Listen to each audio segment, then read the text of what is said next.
One night of rain can erase entire neighborhoods. And in 2025, it happened again and again.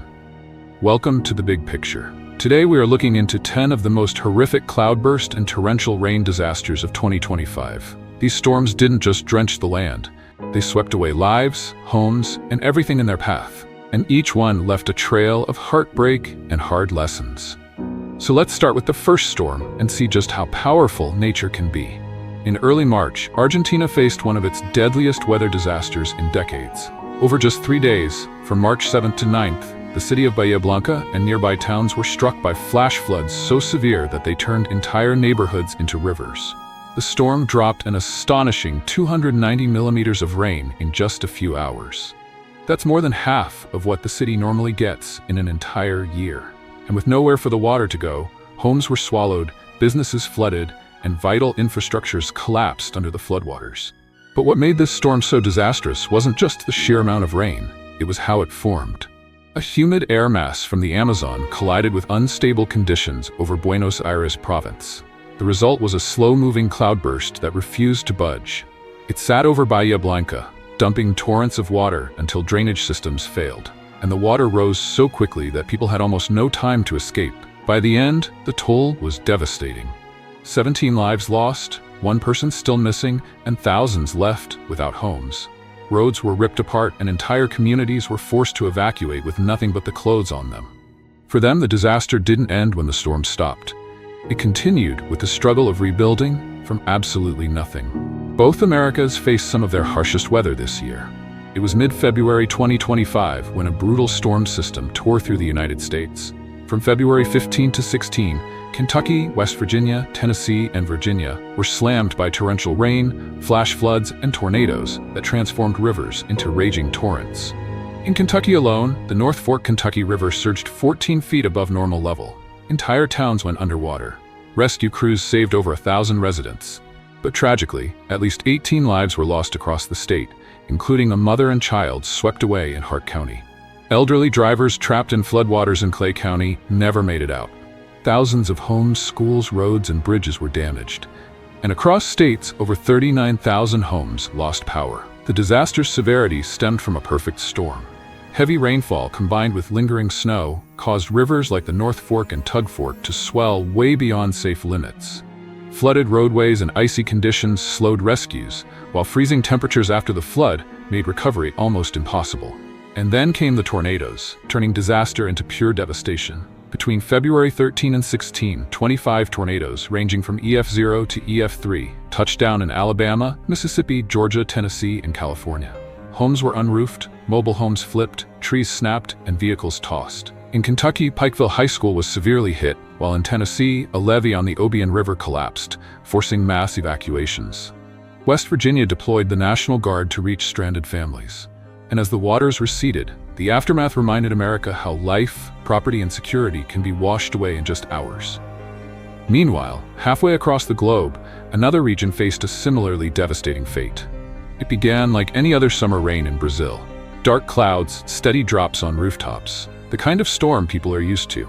But the rain refused to stop. By nightfall, it turned catastrophic in the Vale do Aço region of Minas Gerais. For 2 days, relentless rain hammered the cities of Ipatinga, Coronel Fabriciano, Santana do Paraíso, and Timóteo. This triggered deadly landslides. In Ipatinga, a hillside collapsed, burying entire homes. A family of 5 was crushed in their sleep. In total, 26 lives were lost. Now, the Região Metropolitana de Vale do Aço sits on rugged terrain, its neighborhoods marked by steep hills and crowded favelas. Decades of rapid, unplanned growth pushed families to build homes along rivers and unstable slopes, areas that are highly vulnerable to floods and landslides.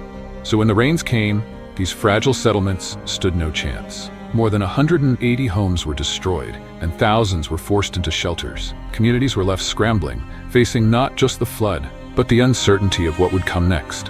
While one community struggled to survive, the storm season was just beginning elsewhere. July 2025, the Philippines faces a monster. An early habagat, the southwest monsoon, already swelled rivers and soaked the land. Then came Whitfa, and just days later, Typhoon Komay. 2 storms, back-to-back, unleashed relentless rain on an already drenched nation. Floodwaters surged through neighborhoods, sweeping away homes, stranding cars, and cutting off entire communities. The North Luzon Expressway became a river of chaos. Drainage systems failed, rivers overflowed, and people were trapped in their own streets. It claimed 30 lives, and millions were affected. Evacuation centers became lifelines as emergency crews worked around the clock. Relief groups like GMA Kapuso Foundation, Caritas Philippines, and Angat Buhay rushed to provide aid. Every second mattered, as families clung to hope amid the chaos. Even early warnings couldn't prevent the devastation. 2 storms atop a raging monsoon made 2025 unforgettable for Filipinos. At the same time, in July, northern China drowned like never before. For nearly a week, rain poured continuously, turning streets into rivers and villages into islands. In Beijing alone, the downpour matched a full month's rainfall. But some districts had it worse. Miyun District in particular took the full force. 543 millimeters of rain fell, equaling an entire year's worth. Floodwaters swept through towns and villages, isolating over 130 rural communities. Roads vanished under rushing water. Homes flooded in seconds. More than 80,000 people had no choice but to flee for their lives. On top of that, landslides buried parts of Chengde City, while a minibus in Shaanxi was swept away. The human cost? Devastating. 31 elderly residents drowned in a care home in Miyun, 10 gone in the minibus, 8 claimed by a landslide, and dozens more across the region. In total, more than 70 lives were lost in just a matter of days. And as the roads vanished under mud and floods, rescue operations became slow and treacherous. Emergency teams worked tirelessly, evacuating families and delivering aid to the hardest-hit areas. But for those who survived, the memory of lost neighbors, homes, and livelihoods lingered as a somber reminder. Nature, when unleashed, respects no borders, no warnings, and no one.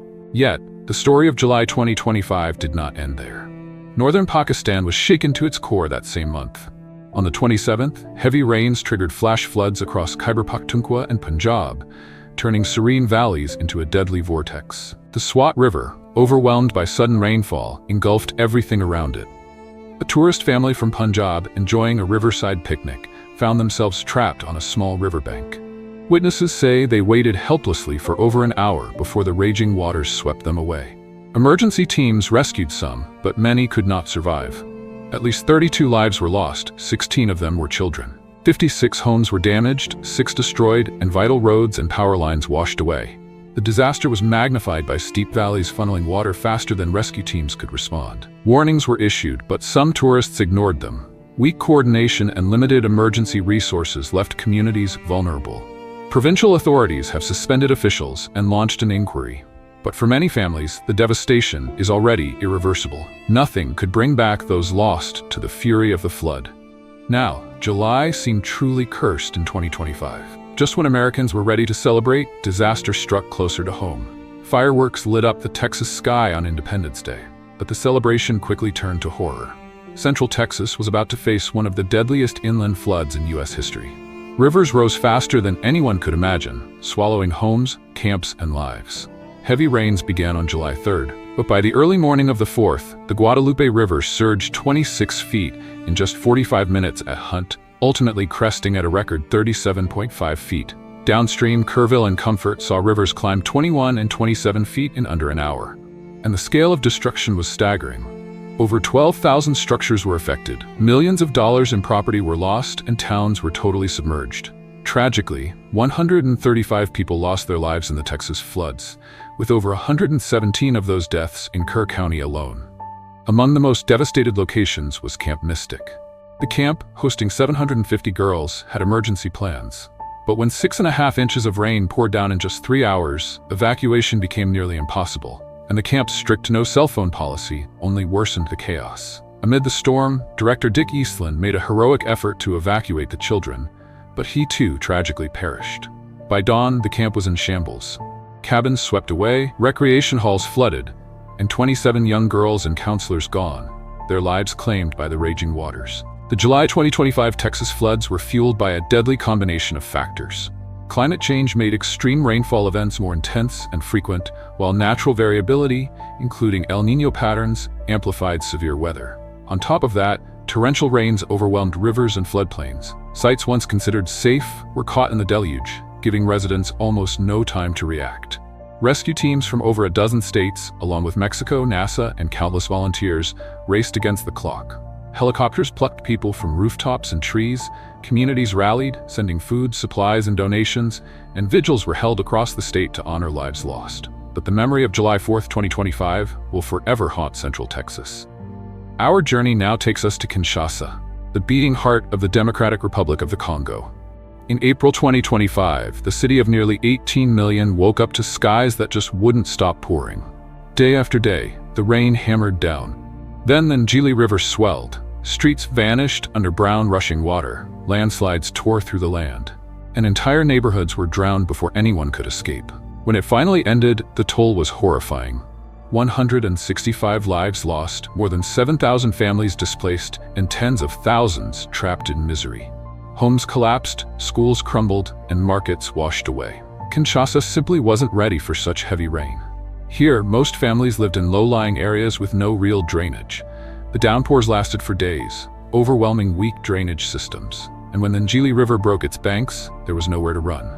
Adding to that, landslides sealed off any other escape routes. Experts also point to climate change. Storms here are growing stronger, faster, deadlier. But the nightmare didn't stop there. Just weeks later, in June, floods returned to Kinshasa. This time, another 29 lives lost. Then came the storms over Lake Tumba. Boats capsized in violent waves. 48 people drowned. More than 100 simply disappeared.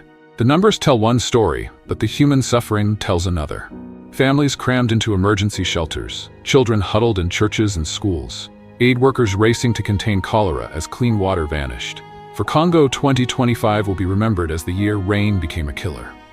We now turn to Pakistan again, where in mid-August, a wall of water tore through the northwestern area, turning villages into rivers of mud and debris. Families had mere minutes to react as flash floods, fueled by sudden cloudbursts, swallowed homes whole. In the mountainous Khyber Pakhtunkhwa province, Buner district was hit the hardest. Torrents of water, mud, and boulders tore through homes with explosive force. Emergency teams pulled more than 207 bodies from the rubble, with dozens still missing. Entire villages were also flattened. In Chosidi village, 60 lives were lost and 150 were injured. In another tragedy, 28 family members preparing for a wedding were swept away in Nagar. Across the region, more than 360 people died, over 100 are still missing, and upwards of 2,700 homes were destroyed. So what made it so catastrophic? Sudden cloudbursts dumped over 6 inches of rain in a single hour onto steep erosion-prone slopes. That, combined with monsoon rains 50% above normal, caused the floods to surge with unprecedented speed. So villages perched on steep slopes and riverbanks had no chance. Communication lines failed, traditional alerts never sounded, and villages were utterly unprepared. Even the relief efforts faced tragedy. On August 15th, a Mi-17 helicopter, operated by the government of Khyber Pakhtunkhwa, crashed in bad weather while delivering aid to rain-affected areas of Bajar district. At least 5 people lost their lives. We now look into the most devastating torrential rain disaster of 2025 yet. On the night of May 28, 2025, the market town of Mokwa in Nigeria was asleep, unaware that a nightmare was heading their way. Hours of continued rainfall turned the rivers into raging torrents. Then disaster struck. A nearby dam collapsed. The surge smashed an old railway embankment, sending walls of water rushing through Mokwa. Homes, markets, and vehicles were swept away in minutes. Bridges crumbled, roads vanished, and neighborhoods were left underwater. By dawn, the scale of the catastrophe became clear. Over 500 lives were lost. Hundreds more were injured, and more than 600 residents were missing. Over 4,000 houses were destroyed, farms and crops ruined, and millions of naira in property lost. Emergency crews arrived with boats, blankets, and food, but the human and economic toll was astounding. But the disaster wasn't just about the rain. When the dam gave way, a wall of water crashed into a town already drowning. With drainage systems choked, streets turned into rivers. Also, hillsides, stripped bare by deforestation, offered no protection. And as 2 rivers burst their banks at once, escape became impossible. Together, these factors transformed heavy rainfall into one of the deadliest flood events in Niger State's history. In the days that followed, thousands were displaced, facing risks of disease and hunger. Leaders described it as a cruel reminder of climate vulnerability, a disaster that would leave scars on Mokwa for years to come. This year has made one thing painfully clear. Extreme weather isn't just an occasional threat, it's becoming our new reality. Fueled by climate change, unchecked urban growth, and poor planning, storms are hitting harder and communities are left more vulnerable. But if we pay attention, we can save lives before the next storm arrives. So stay prepared, stay aware. And if you want more stories like this, don't forget to like and subscribe.